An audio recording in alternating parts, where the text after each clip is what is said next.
Samantala, yung ACM sa Quezon City Elementary School nakaranas po ng aberya. Alamin natin ang pinakahuling balita nito mula kay Troy Gomez live. Troy, magandang umaga ulit. Admar, MJ, magandang umaga sa inyo. May konting correction lang tayo. Wala tayo dito sa elementary school, but we are in the Quezon City High School.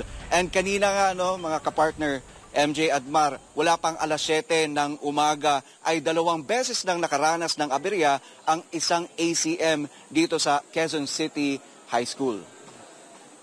Sakto pagdating namin kanina ay kitang-kita na nagkaaberya ang ACM na ginagamit sa isang cluster precinct.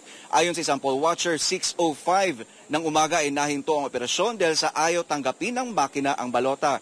6:08 naman, bumalik ang operasyon, ngunit muli naman itong nahinto at nag-resume naman pagdating ng 6:21 ay muli naman itong nagbalik ng operasyon by 7:05. Okay, ulitin ko lang ha. 6:21 muli itong nahinto at nagbalik ang operasyon ng 7:05. At sa punto pong ito, kasama ko po ang isa sa mga botante dito sa presinto na to. Walang iba po kundi si Attorney Vic Rodriguez. Attorney, magandang umaga po sa inyo.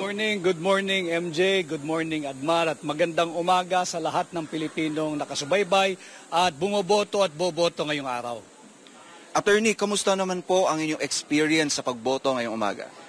We have encountered a little delay dahil nga yung naibalita na nagkaroon ng problema yung makina kaninang maaga around 6:20 in the morning, and another round of technical issue ngayong mga alas 7 ng umaga. So na-delay, but overall mabilis naman, except of course ang aking obserbasyon, yung papel masyadong manipis.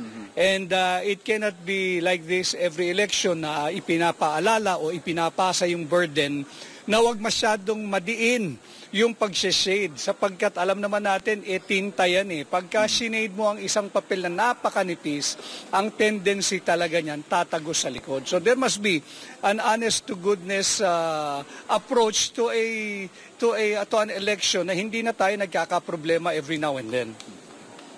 Admar, MJ, meron pa ba kayong karagdagang katanungan para kay Attorney Vic? Troy, pakiano na lang kay Attorney Vic kasi maraming nakakapanood sa ating global coverage. Hello? Baka mag-discourage na bumoto yung ating mga kababayan. Naririnig ka MJ, naririnig ka ni Attorney Vic. Ano yung kanyang payo, Attorney Vic, sa ating mga botante?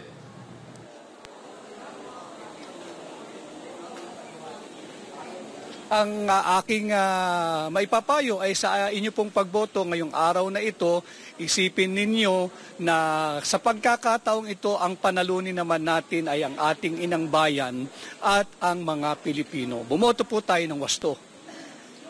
Okay, kapartner Admar, kapartner MJ, yan po ang latest mula dito sa Quezon City High School. Balik muna sa inyo, dyan sa studio. Maraming salamat, Troy Gomez, sa detalye ng balita live.